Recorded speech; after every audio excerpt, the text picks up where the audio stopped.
मोताही जाते भई हर हम तादि महान करी मंगल करी हो महा ग्रंथ करन के काज जाते मिले समाज सब पावे निज पद राज मिथ्या भाव अभावते जो प्रगटे निज भाव सो जयवंत रहो सदा यही मोक्ष उपाय।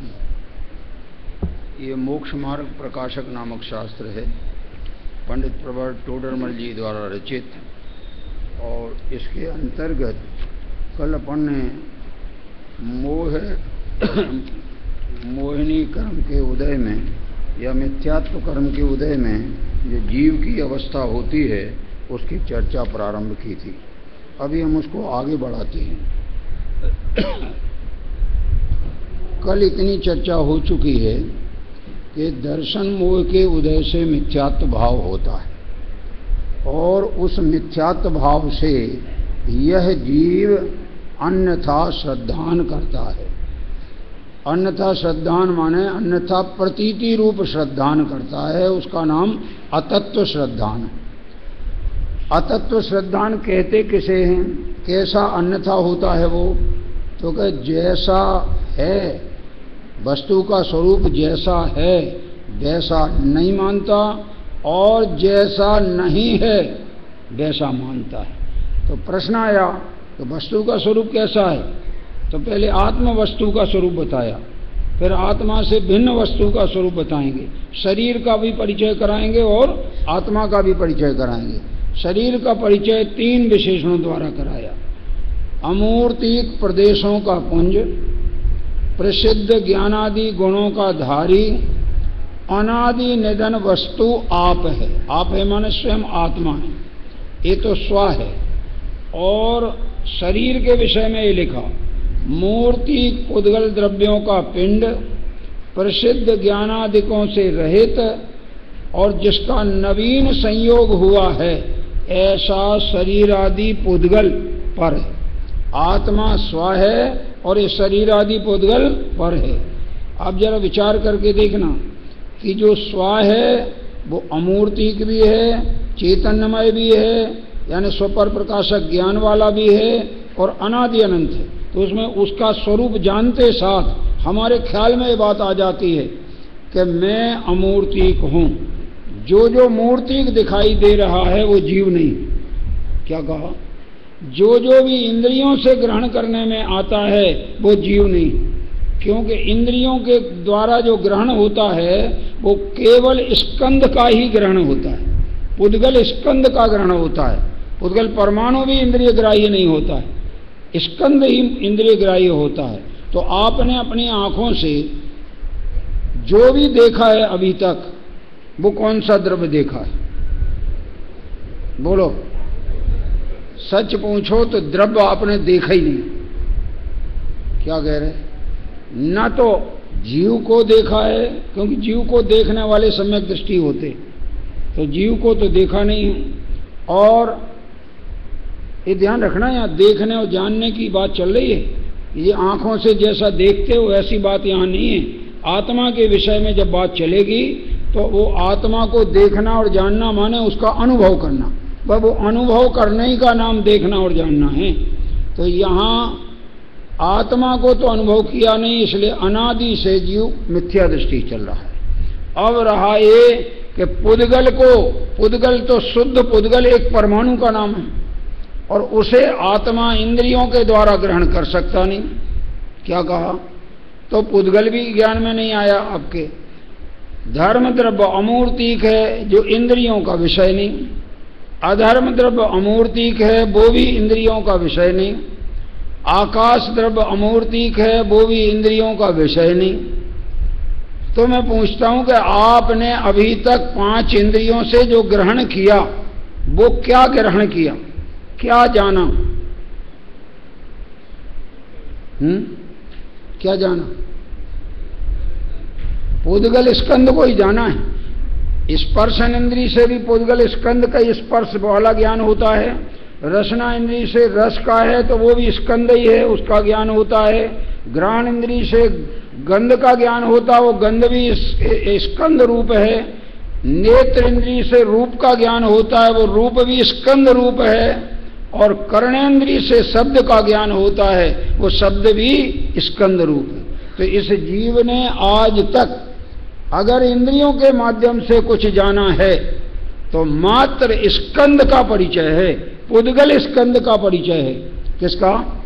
पुद्गल स्कंद का। और वो परिचय भी भ्रांति रूप है। कैसा है? जैसे शरीर का परिचय है, तो शरीर क्या है?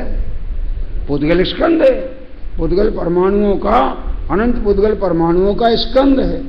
अब ये पुद्गल स्कंद तुम हो कि तुम्हारे से भिन्न पदार्थ है? बोलो जरा। मैं हूं कि मुझसे भिन्न पदार्थ है? तो ये मेरा पड़ोसी है कि मैं हूं? हैं? पड़ोसी है और मानता क्या हूं कि मैं हूं। इसलिए इसकी उम्र जो हम पूछते हैं, आपकी उम्र कितनी, तो आप बताते हो किसकी? शरीर की बताते हो। यानी इसका अर्थ ये निकला कि आपकी मान्यता में शरीर और मैं एक ही, एकत्व बुद्धि है पड़ोसी में। पड़ोसी से भिन्न बुद्धि होना चाहिए। आत्मा इस शरीर से भिन्न है और शरीर आत्मा से भिन्न है। कब से? अनादिकाल से। लेकिन अनादि से संयोगी दिख रहा है। कैसा दिख रहा है? संयोगी। और संयोग शब्द ही बताता है कि संयोग जो होता है वो भिन्न जाति वाले में होता है। सही में आया? तो शरीर की जाति जड़ की, पुद्गल की, और आत्मा की जाति चेतन रूप। तो मेरी जाति मैं चेतन हूं, मैं ज्ञानमय हूं। कब से? अनादि से। आज भी क्या हो? ज्ञानमय हो। आगे ज्ञानमय रहोगे। अच्छा, नवीन जन्म किसका हुआ? शरीर का हुआ। तन उपजत कौन पैदा होता है? शरीर पैदा होता है। पर ये गलती क्या करता है? अपनी उपज जान। शरीर पैदा हुआ, मानता मेरा जन्म हुआ, और शरीर का वियोग होगा तो मानेगा क्या? मेरा मरण हुआ। और करे क्या? जिनागम में भी ऐसे वचन आते हैं, राजा राणा छत्रपति हाथिन के असवार मरना सबको एक दिन अपनी अपनी वार। बोलो आपको मरना पड़ेगा कि नहीं इस दोहा के अनुसार? बोलो ना। हैं? नहीं मरोगे तो फिर ये पढ़ते वक्त में मानते क्या हो तुम? हमने तो उसमें भी पढ़ा, आपने देखा होगा, छेडाला में भी आती है जो तुम्हारे पहली भावना, 12 भावनाओं में पहली भावना अनित्य भावना, उसमें भी क्या आया? जोवन ग्रह गोधन नारी है गए जन आज्ञाकारी, इंद्रिय भोग छिन थाई सोर धनु चपला चपलाई। ये चीजें अस्थिर हैं, अनित्य हैं, शीघ्र नष्ट हो जाने वाली हैं, क्योंकि बीच में मिली हैं और बीच में ही छूट जाने वाली हैं।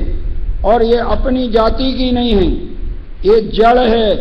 और मैं अनादि से चेतन हूं, मैं अनादि अनंत हूं, और ये इसका संयोग अनादि अनंत नहीं है।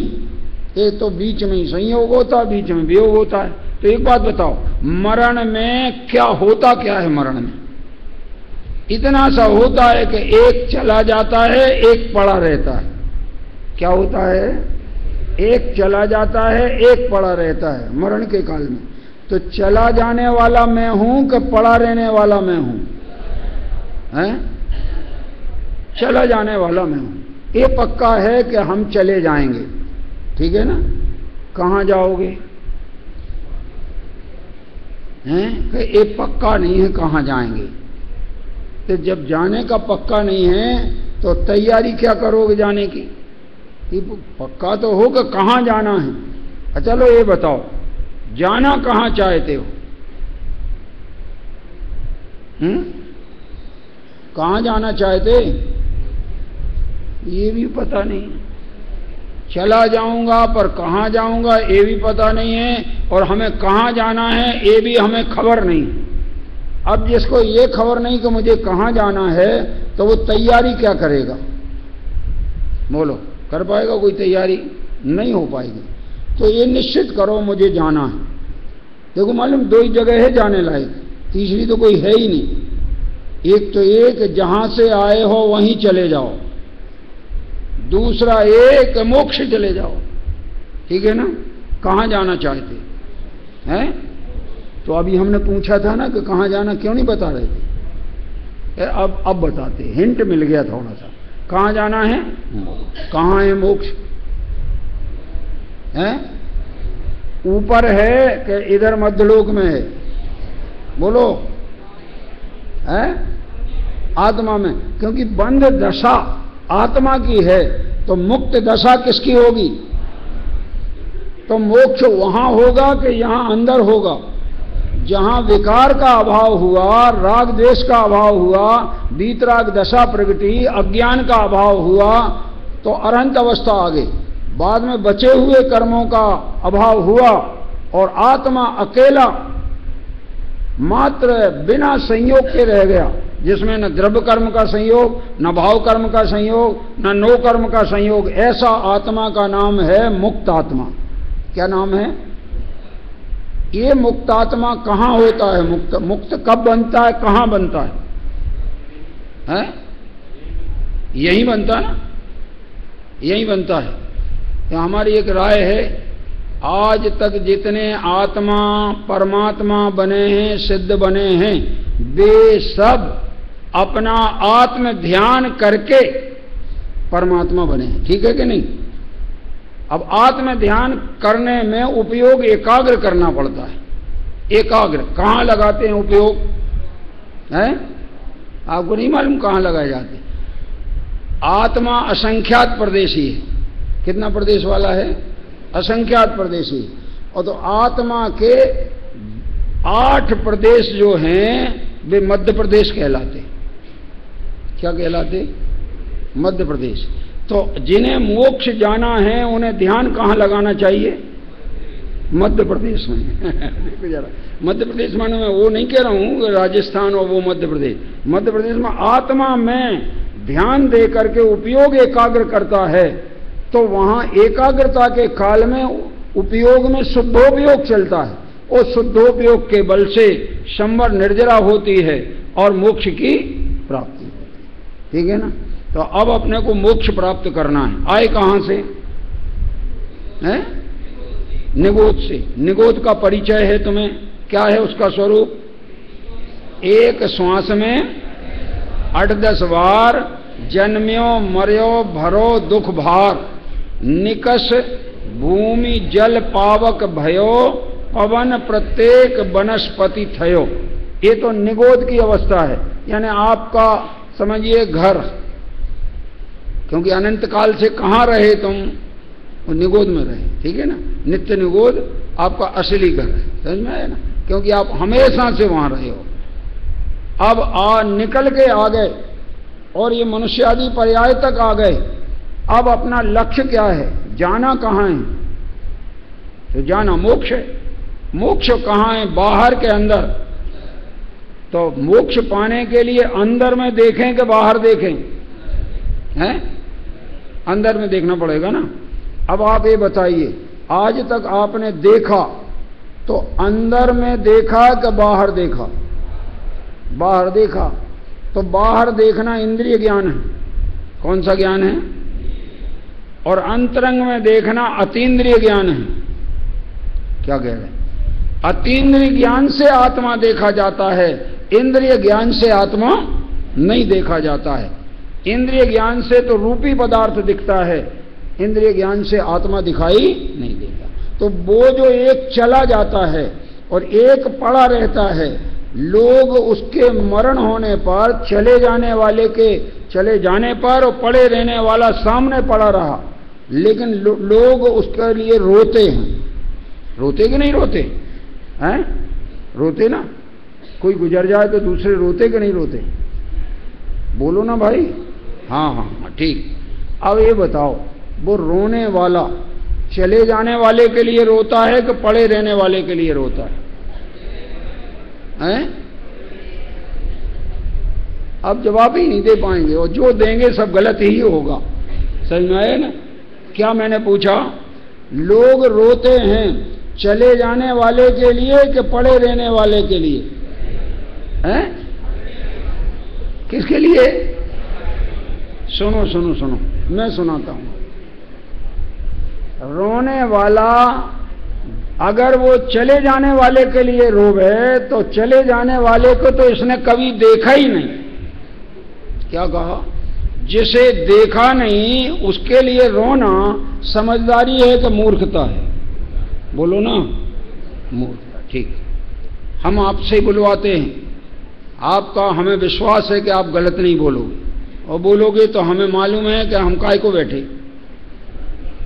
ऐसा में गलत होगा तो सुधार देंगे। तो आपने ये कहा चले जाने वाले को तो इसलिए रोना व्यर्थ है कि उसको तुमने कभी देखा, जिसे देखा नहीं उसके लिए रोने की कोई जरूरत नहीं। तो शरीर के लिए रोता है जो पड़ा रहता है। बोलो, किसके लिए रो रहा है? तो शरीर के लिए इसलिए रोना जरूरी नहीं है कि जो सामने हो उसको क्या रोना। क्या ही ख्याल में? तो शरीर सामने है उसे भी रोने की जरूरत नहीं, और वो आत्मा तुमने कभी देखा नहीं उसे भी रोने की जरूरत नहीं। तो काय के लिए रोता है? हाँ, अब आए। काय के लिए रोता है? स्वार्थ के लिए। और मालूम रोता भी कैसा है, वो नमूना भी मैं बता देता हूं।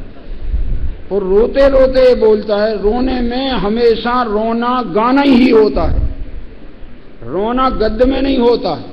गद्य भी बोले तो वो पद्य होता है। सही में है ना? जैसे कोई गुजर गया, अब ये रो रहा है, अरे वो जो चला गया अगर थोड़े समय और रहता और इस शरीर से उसका संबंध रहता तो मेरा एक कार्य बनता।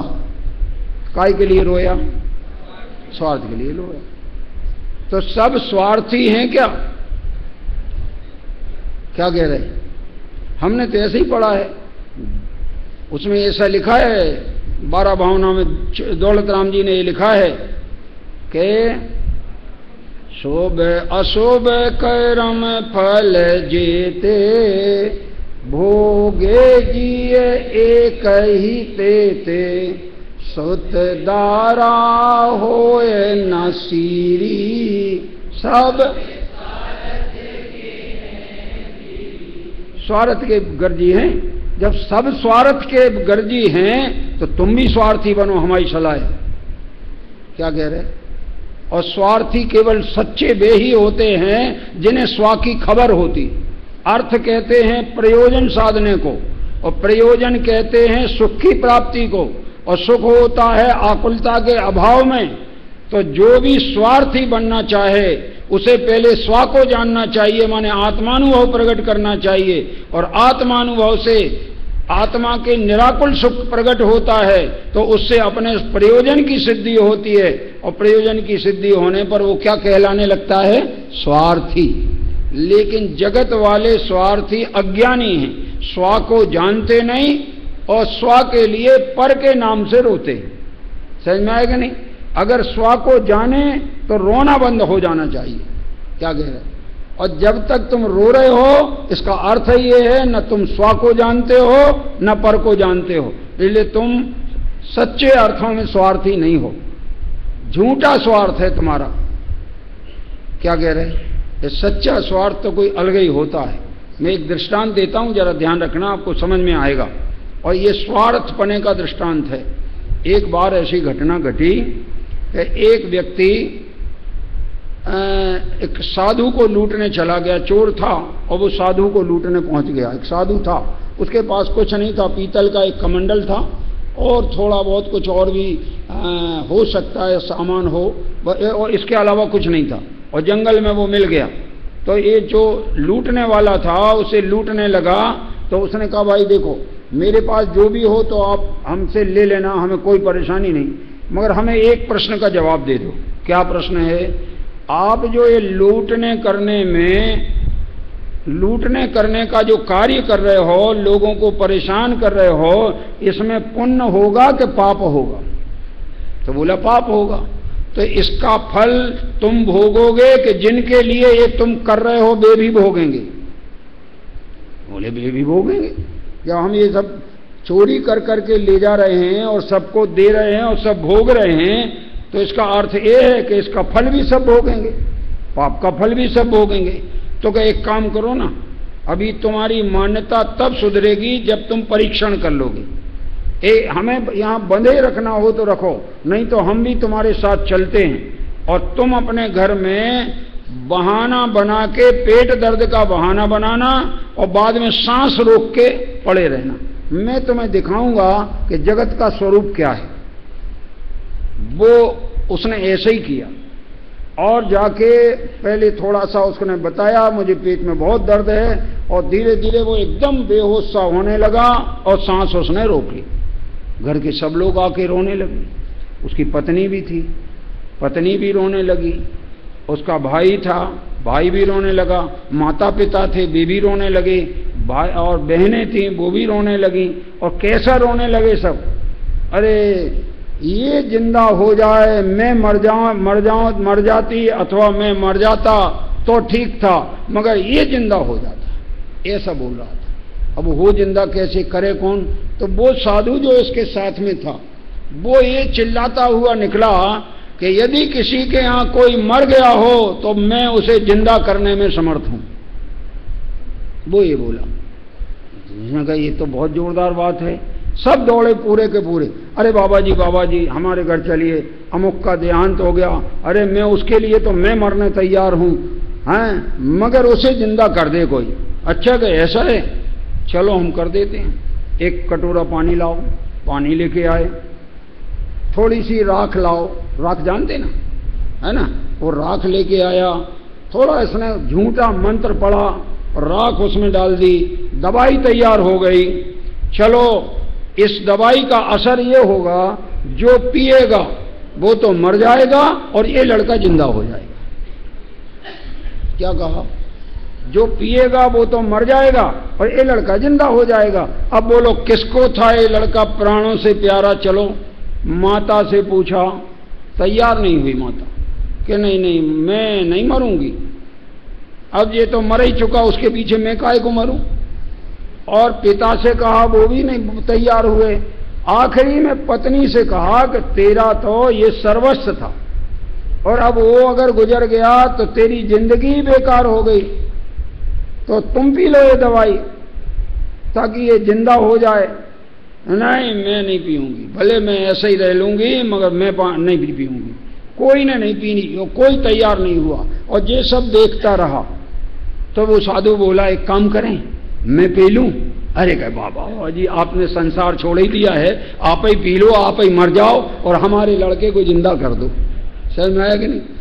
तो बोले उसने क्या किया, वो पी ली दवाई। अब पी ली, वहां कोई मरने वाला तो था ही नहीं, और उसके ऊपर हाथ रखा तो वो जिंदा हो गया। समझो, समझ में आया कि नहीं? वो कोई मरा थोड़ा ही था, ये तो परीक्षा हो रही थी और वो जिंदा होके खड़ा हो गया। खड़ा हुआ, ये बाबा तो तुरंत लौटने लगा अपने जंगल की ओर, और ये सबके घर के लोग उसको गले लगाने लगे, मेरा बेटा, मेरा प्राणों से प्यारा बेटा, मेरा अमुक, ऐसा सब बोलने लगे। वो बिल्कुल मौन रखे, सबको छोड़ के उस बाबा के साथ चला गया। बोले मैंने देख लिया तुम सब को, मैं किसका हूं, कौन किसका है, ये मैंने सब देख लिया है। सब स्वार्थ के सगे हैं। काय के सगे हैं?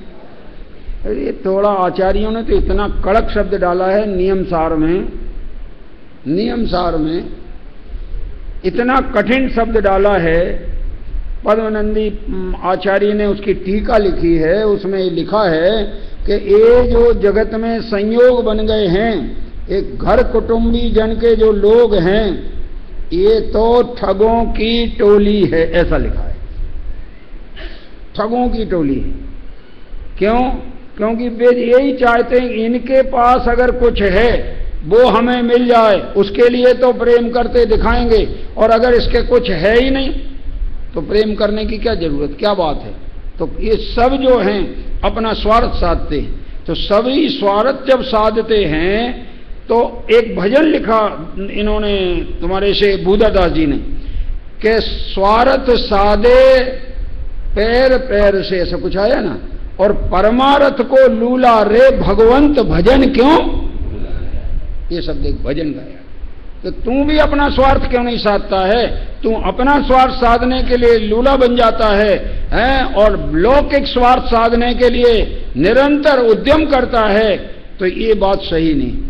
तुम्हें आत्म कल्याण करने का भी स्वार्थ साधना होगा और उसके लिए स्वा को समझना होगा, और वो स्वा कैसा है, अमूर्तिक प्रदेशों का पुंज है, प्रसिद्ध ज्ञानादि गुणों का धारी है, अनादि निधन वस्तु है, और उसका पड़ोसी कैसा है ये शरीर अनंत मूर्ति पुद्गल द्रव्यों का पिंड है, प्रसिद्ध ज्ञानादि गुणों से रहित है और नवीन संयोगी है, एक पर है और मैं स्वा हूं, ये पर है और मैं।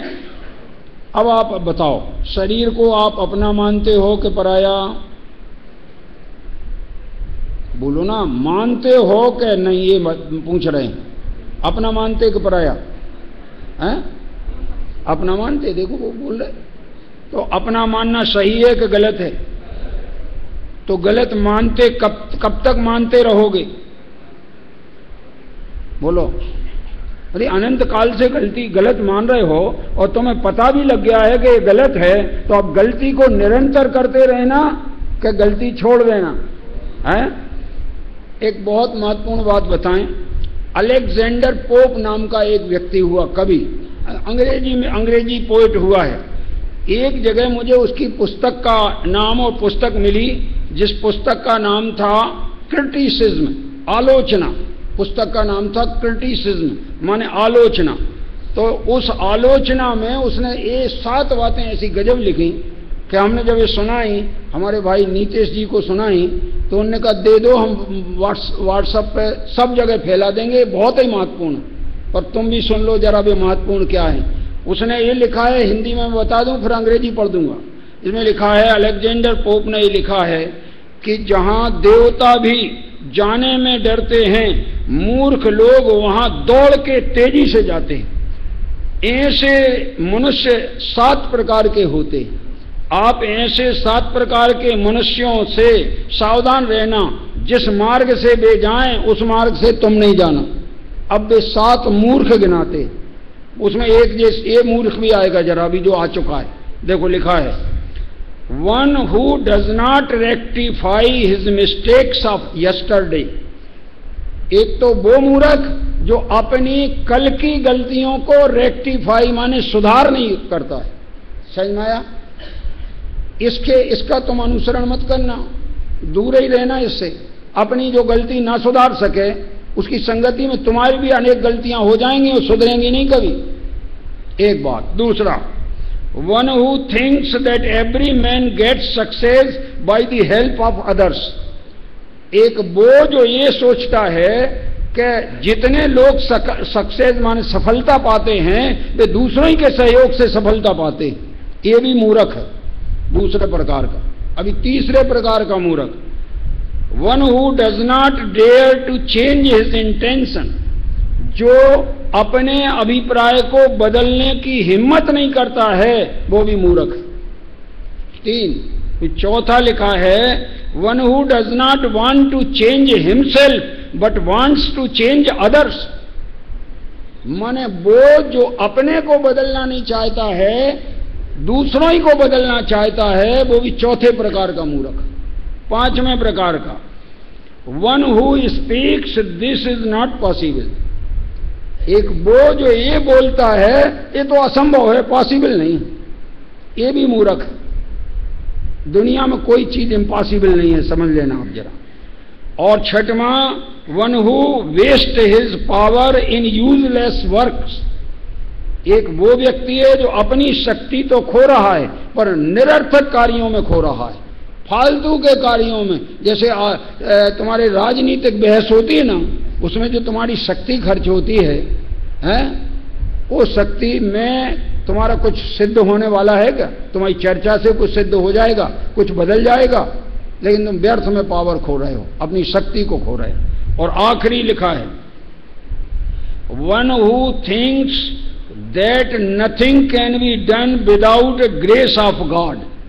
क्या लिखा? आखिरी को ये लिख रहे हैं कि जो ऐसा विचार करते हैं, ऐसा सोचते हैं कि ईश्वर के सहयोग बिना, गॉड की कृपा के बिना कोई भी व्यक्ति कुछ नहीं कर सकता, ये भी मूर्ख है। ये 7 मूर्खों की चर्चा की। एक गजब बात है, बंबई में जा रहा था, दादर पहुंच रहा था, रास्ते में गाड़ी से, उसे टैक्सी से जाते थे, एक चर्च थी सामने। उस चर्च के सामने एक ऐसा कोटेशन लिखा था, गजब कोटेशन था, इतना पसंद आया मैं कह नहीं सकती। चर्च की बात नहीं कर रहा हूं कि चर्च पसंद आई, वो कोटेशन पसंद आया। ध्यान रखना, नहीं तो तुम कुछ भी समझ जाओ हैं। वो कोटेशन में भी क्या लिखा था? Follow the crowd and you will reach nowhere. क्या कहा? तुम भीड़ का अनुसरण करो तो तुम कहीं भी, कोई भी गंतव्य पे नहीं पहुंच पाओगे, भटकते ही रहोगे, क्योंकि भीड़ का स्वभाव भटकने का है, गंतव्य पे पहुंचने का नहीं। ये लिखा था। अभी यहां पर निर्णय कर रहे हैं कि हमारा गंतव्य क्या है, हमें जाना कहां है, हमें समझना किसको है, हमारा स्वरूप क्या है। ये जो नहीं समझ रहे हैं, ये दर्शन मोहिनी के उदय से विपरीत अतत्व श्रद्धान करने वाले जीव हैं। इसलिए अब उस मोह को टालना है तो यहां पर जो वस्तु स्वरूप है वो श्रद्धान करना होगा। तो देखिए आगे लिख रहे हैं पंडित जी, ये तुम्हारे से नवीन संयोग हुआ, ऐसे शरीर आदि पुद्गल पर हैं, इनके संयोग रूप नाना प्रकार की, अनेक प्रकार की मनुष्य त्रियंच आदि पर्यायें होती हैं। तो अभी अपनी कौन सी पर्याय है? मनुष्य पर्याय, ठीक है। उन पर्यायों में अहम बुद्धि धारण करता है। किसमें अहम बुद्धि करता है? जो पर्याय मिले ना, ये जिस पर्याय में जो नाम है ना, नाम, उन नाम को भी अपना ही मानता है। जैसे आप सो रहे हो और किसी ने तुम्हारा नाम लिया तो तुम जाग जाओगे कि नहीं? क्या सोच के कि कोई हमें बुला रहा है, तो तुम्हें बुला रहा है जिस नाम से, वो तुम्हारा नाम है कि पड़ोसी का नाम है? क्या कह रहे? अपना नाम तो क्या है?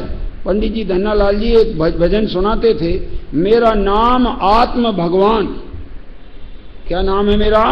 मेरा नाम आत्म भगवान, स्वानुभूति पत्नी मम मेरी, सम्यक पुत्र महान, मेरा नाम आत्म भगवान।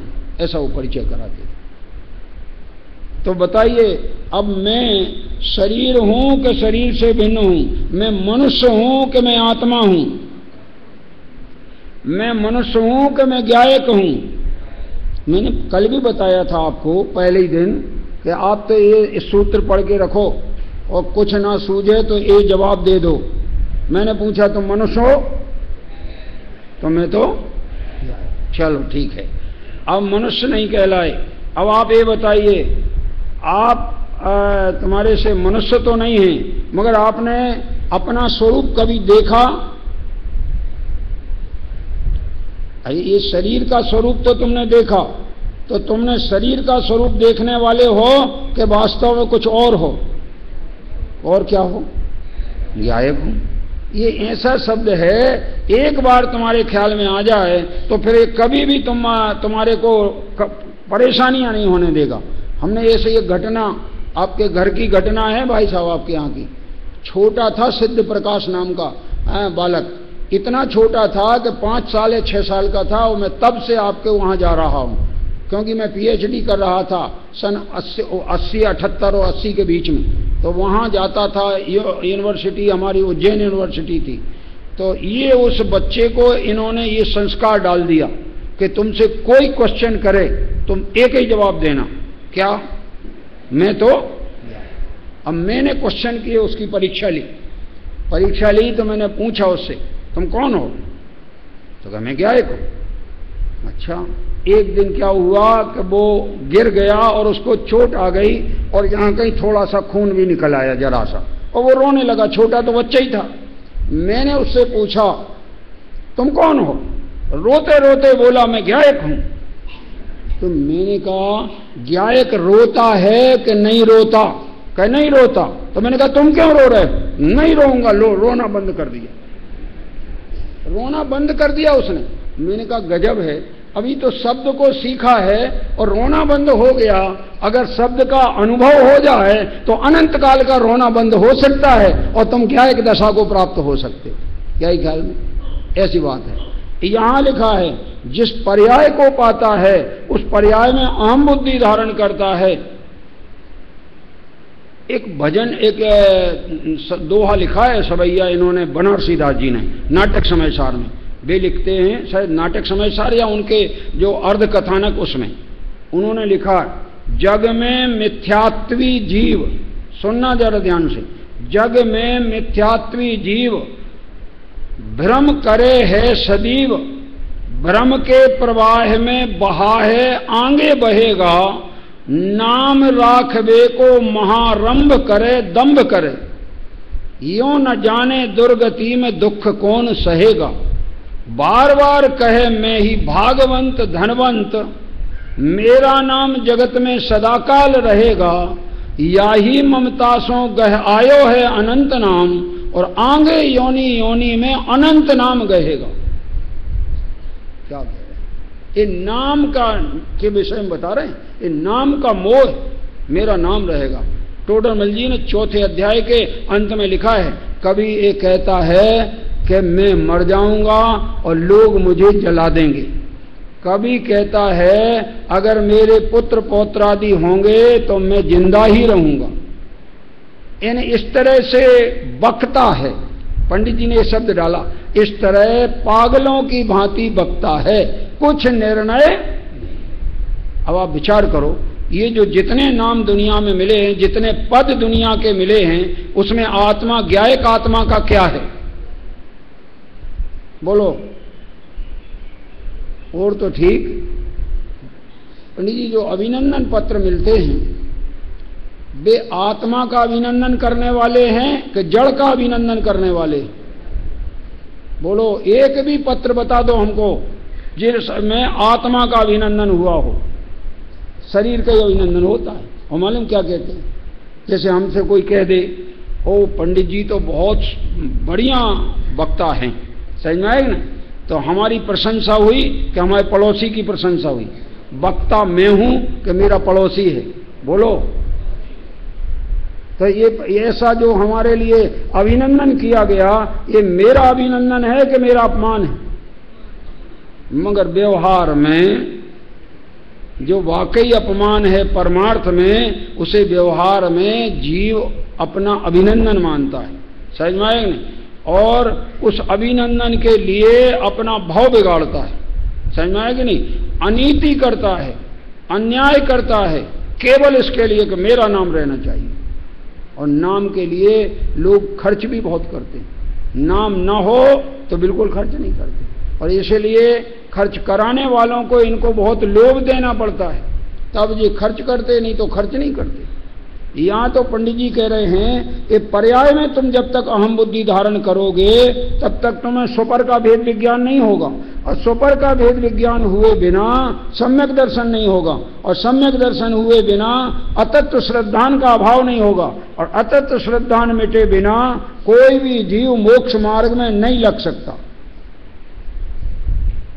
ये किसकी महिमा है नहीं लग सकता? ये मिथ्यात्व के उदय की महिमा है।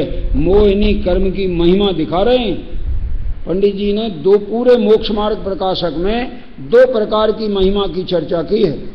देखो मोह की महिमा, एक तो ये लिखा है, और देखो तत्व निर्णय की महिमा।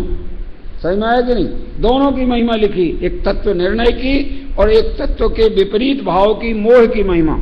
अब मोह की महिमा चतुर्गति परिभ्रमण का कारण है, और तत्व निर्णय की महिमा जो है संसार से पार करने वाली है। जे पूरब शिव गए जाहि और आगे जे हैं, सो सब महिमा ज्ञान तनि मुनिनाथ कहें।